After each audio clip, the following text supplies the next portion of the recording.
Casey Thompson with PBS Frontline have followed you from city to city and documented your activities. How is what you're dealing with here different than what we've seen in other places? Well, Mr. Thompson, thanks for the question. We've been in many cities, as you know. We've been in Los Angeles, Chicago, Charlotte, New Orleans, and now, obviously, Minneapolis. So what we've seen that's a bit different here is the organization of some of the groups. The groups are a bit better organized. They've got some excellent communications, and that coupled with a very poor response from the mayor and the governor, those two things coupled together make that a difficult operating environment at times. And the reason I say that is I just came from Operation Catahoula Crunch there in Louisiana, in which state and locals, including the governor, the mayors, the police chief, worked in close concert for us to do what my colleague here, Marcos Charles, said, and that's remove violent offenders, bad people and bad things from the streets. And in doing that, I had one act of violence against Border Patrol, one notable act of violence against Border Patrol in a month. Here, I've lost count. I've already lost count of how many. I believe we had a vehicle ramming today. We had one yesterday in which two illegal aliens decided that it would be a good idea to ram Border Patrol agents and then take off. And in doing so, they hit a civilian vehicle as well. Those two were apprehended. So it's that collusion and corruption between elected officials and these anarchists that are intent on creating violence for law enforcement. You know, I see a lot of this that mirrors what happened in 2020 right here in this city when they decided to try to burn the city down. It's that same type of rhetoric, that same type of support by those elected officials. So that's very different than what I just witnessed in Louisiana, the place that I just came from.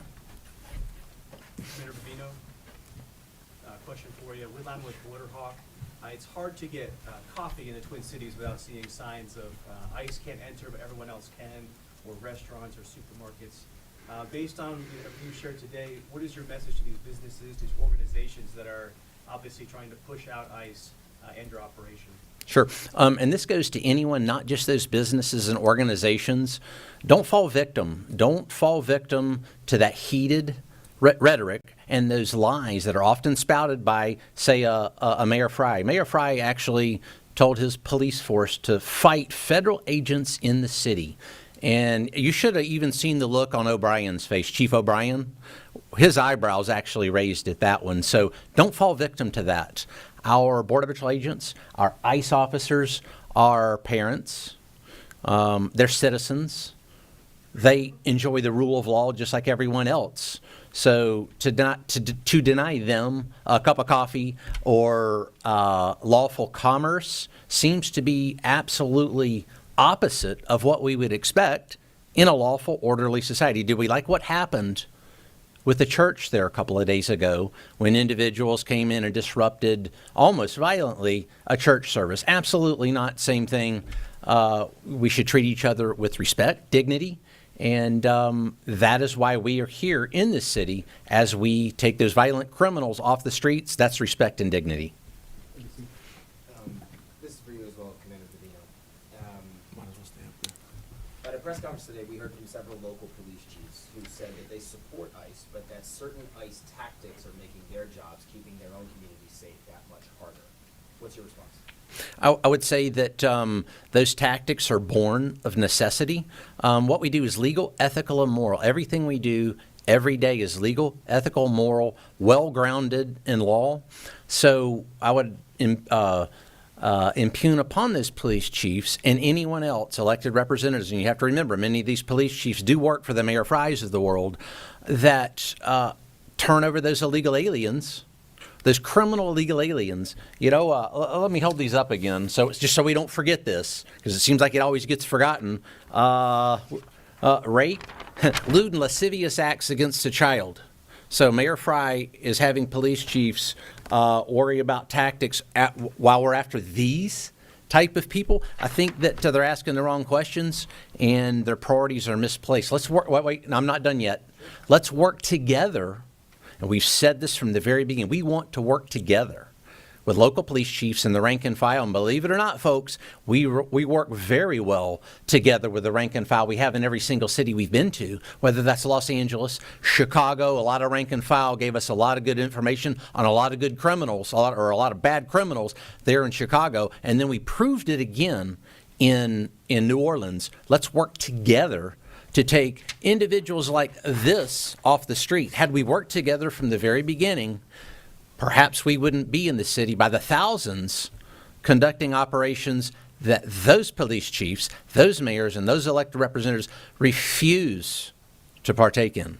If I could just follow up though real quick, if I don't think the argument from a lot of people, I think you'd be hard pressed to find anyone who doesn't want criminals who are alleged to do these things out of these communities. I mean, no one wants that. I think where a lot of the criticism comes in is within the tactics that you see ICE and others engaging in, that it's ordinary citizens who are not sex offenders or rapists getting swept up in.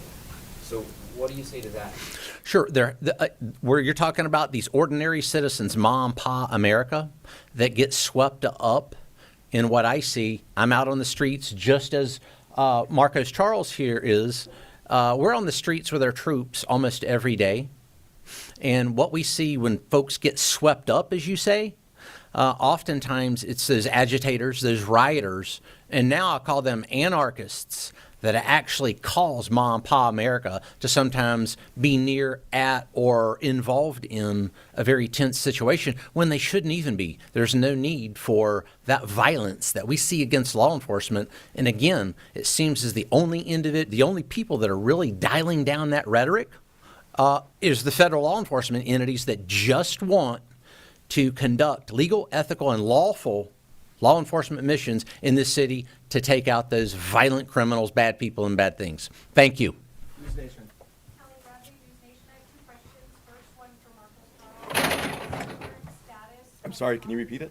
What is the current status of the officer that was involved in the deadly shooting? Is he on administrative leave? And then the second question is the local police today were accusing both ICE and Border Patrol of having a small group of people within the ranks that are causing these issues. What's your response to that? Either one of you can answer that one. They're saying that it's isolated to a small group of agents that are causing issues.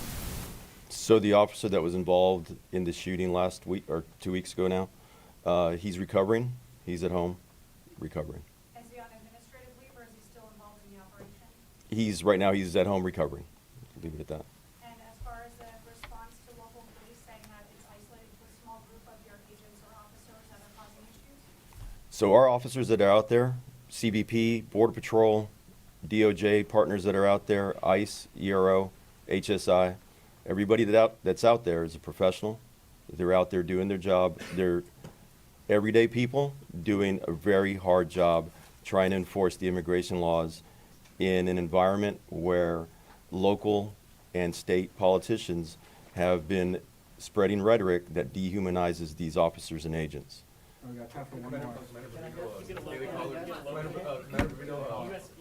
Commander Bambino, Border Patrol with the Daily Caller. Earlier today, Brooklyn Park Police Chief says that his department is receiving endless of calls from American citizens saying that their civil rights are being violated by federal agents. And the police chief also went on to say that some of his off-duty officers are also being asked for their immigration status, and one officer was boxing. That's according to the police chief. I just wondered if you had a response for the Brooklyn Park police chief. Sure. Again, our Border Patrol agents, ICE officers, and those allied federal law enforcement agencies are out there conducting Title VIII immigration, the Title VIII immigration mission. And I'll tell you, when you have a mayor and a police chief, O'Hara, that say call 911 when ICE or Border Patrol's in the neighborhood, and then they wonder why the 911 system is overwhelmed with superfluous calls superfluous calls for assistance when that is not true. So we're going to continue to be out in the community, and we're going to continue to conduct that mission, that legal, lawful Title VIII mission. And again, I've been out with my Border Patrol agents. Marcos is out constantly with his troops. And what I see out there is a very professional, prudent and thoughtful law enforcement action. And if somebody needs to use the 911 system, then do it. But let's don't encourage anarchists to utilize a 911 system that hurts other Americans that may need to use that system. A law enforcement professional should know that. Thank you, Russ. Thank you, Russ. Thank you, Russ. Are stopping people Thank you. Sir, you talk about